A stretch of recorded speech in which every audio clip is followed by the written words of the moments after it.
தொடர்ந்து 10-15 முகூர்த்தம் வருதுண்ணா. எனக்கு காம்போ செட் வேணும், கிஃப்ட் கொடுக்க வேணும்ண்ணா.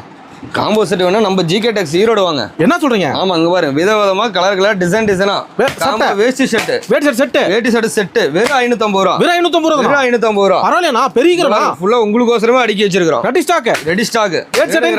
வேஷ்டி செட்டுக்கே கடல். சூப்பர்ண்ணா. சொந்த தயாரிப்பாண்ணா? சொந்த தயாரிப்பு பண்ணனால தான் இந்த விலை கொடுக்குறோம். 550 ரூபா. வெளியில போனீங்கன்னா 750 850 வேலை. இந்த சட்டை ஆமாங்க. நம்ம உங்க விசேஷத்துக்கு வர முடியலனாலும் ஆன்லைன் ஆர்டர் பண்ணிட்டீங்கன்னா கூட எடுத்துக்கலாம். ஆன்லைன் ஆர்டர் உண்டு. ஆன்லைன் ஆர்டர் உண்டு. இது மட்டும் கோல்டு காப்பர் இல்ல, கலர் வேஷ்டி செட், ஒயிட் வேஷ்டி செட், சட்டை வேஷ்டி செட் எல்லாமே இருக்குது நம்ம கிட்ட. சட்டைகளின் கடல். 200 ரூபாயில இருந்து ஒயிட் செட் இருக்குது. சூப்பர்ண்ணா. மேட்சிங் வேஷ்டி செட் வெறும் 550 ரூபா. வியாபாரத்துக்கு, கல்யாண விசேஷத்துக்கு வியாபாரிங்க 550 எடுத்தா 850 விற்கலாம். கல்யாணக்காரங்க தாராளமா கொடுக்கலாம். gift கொடுக்கிறதுக்கோசரம். எத்தனை பீஸ்னா கொரியர்? மினிமம் 5-10 நாள் எடுத்துக்கலாம். 5 பீஸ் கொரியர் பண்றீங்களா? 5 பீஸ் கேஷ் ஆன் டெலிவரி உண்டு. சிஓடி உண்டா? சிஓடி உண்டு. இத்தனை டிசைன் எல்லாமே கலந்து எடுத்துக்கலாம். வீட்டுக்கு வந்தாடி பணம் கொடுத்தா போதும். எல்லாமே வீட்டுக்கு வந்ததுக்கு அப்புறம் கொடுத்தீங்கன்னா போதும். ஓகே. இதுல ஜிகே டெக்ஸ் மட்டுமே. ஜிகே டெக்ஸ் ஈரோட்ல மட்டும் தான் நம்ம கடை. ஒரு கால் பண்ணா போதும். கால் பண்ணா போதும். நன்றிண்ணா.